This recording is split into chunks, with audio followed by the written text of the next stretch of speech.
تازہ ترین ویڈیوز کے لیے چینل کو سبسکرائب کر کے بیل آئیکن اور آل نوٹیفیکیشن پر کلک کریں تاکہ آپ کو ملے ہر اپڈیٹ سب سے پہلے۔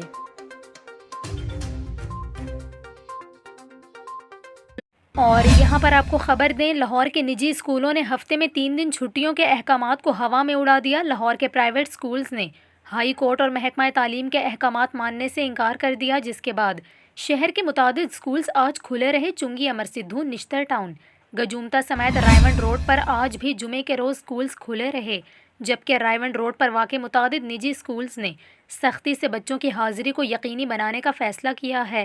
محکمہ تعلیم اسکولز ایجوکیشن اپنے ہی نوٹیفیکیشن پر عمل درآمد نہ کروا سکا، جس کے بعد لاہور میں فضائی آلودگی اور اسموگ کی وجہ سے بچوں کی صحت پر مضر صحت اثرات مرتب ہونے کا خدشہ ہے۔ واضح رہے کہ لاہور میں فضائی آلودگی اور اسموگ کی وجہ سے ہفتے میں 3 روز اسکولز بند کرنے کے احکامات جاری ہوئے تھے۔